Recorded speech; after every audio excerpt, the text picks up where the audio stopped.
Hello guys, magandang tanghali.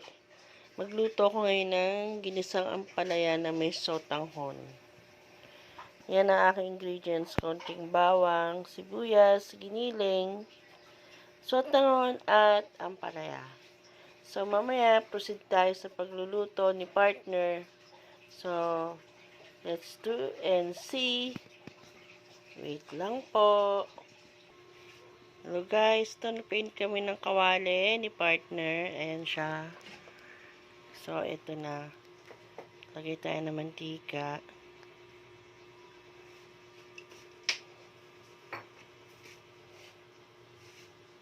So, painitin natin yung mantika. Tapos,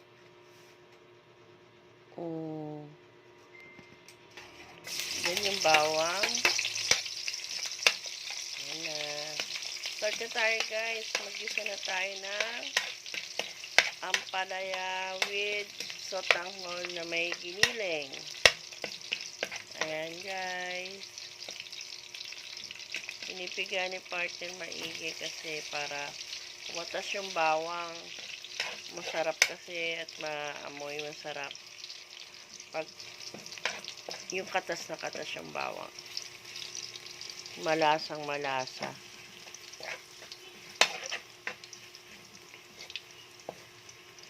So, gawa ni partner brown yung bawang din, yung ating sibuyas.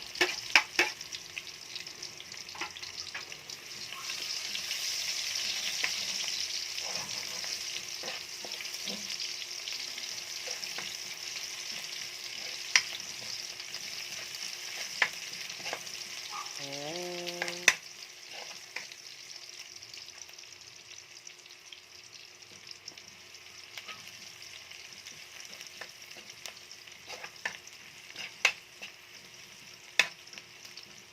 Yan yung ating giniling. Yung dami ng giniling guys, depende na sa inyo. Kung gusto nyo mas madami pa dyan, pwede naman.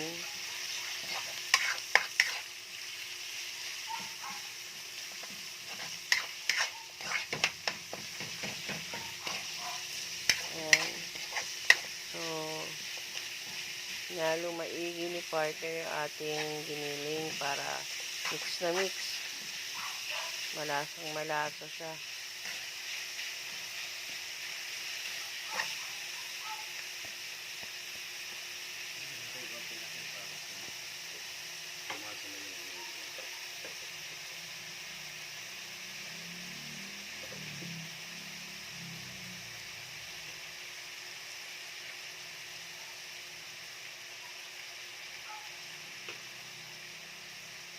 So, lalagyan ni partner ng konting asin para medyo lumasa ng lasa, magkaroon lasa konti yung yung giniling na baboy.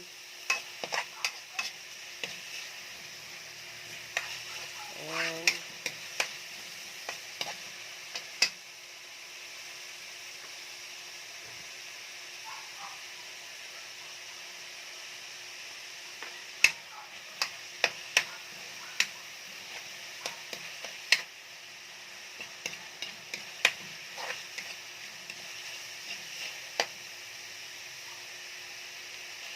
Nilagay niya na yung ating iniwang ampalaya. Dalawang ampalaya nilagay ko para marami sa amin kasi masarap yan eh.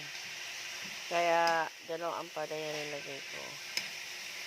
So, depende na lang din sa inyo guys kung ilang ampalaya ang gusto nyo ilagay sa ginisang sotanghon ninyo na may ampalaya. Ayan. Kung gusto nyo guys, para hindi gaano mapait yung ampalaya, pigaan nyo na lang din bago nyo ihalo sa giniling na yan. Kasi kami hindi namin piniga para may pait yung aming pinakain. So,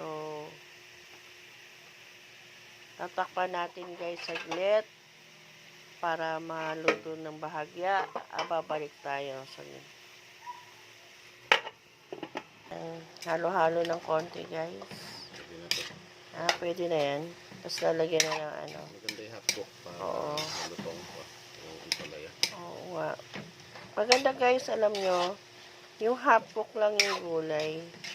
Para andun pa rin yung pagiging fresh ng gulay. Yung mga vitamins niya, hindi masyadong tatanggal. So, guys, lalagyan na natin na siya ng sotanghon. Yan, nilagay na ni partner yung sotanghon. So, para ang sarap-sarap naman. Nakakapaglaway naman yung luto. Bibigyan pa natin ng ano to, lalagyan pa ng onting sabaw, onting tubig. Yan na yun.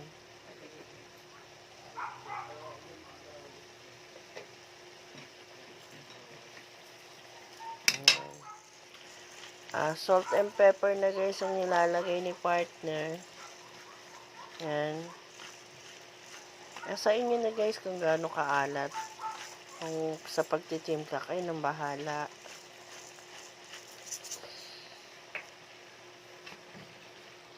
sabaw ng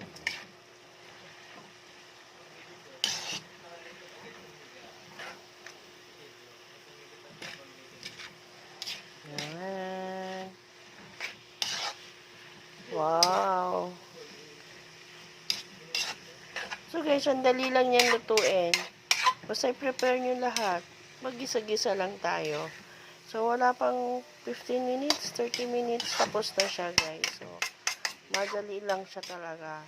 Masarap na partner nito prito. Kahit anong pritong isda, pritong baboy, pritong manok. Yan, masarap na ilaw pa partner. yan. Sabay takpan. Mga 5 minutes pwede na yan. So, 5 minutes pa, guys. Okay.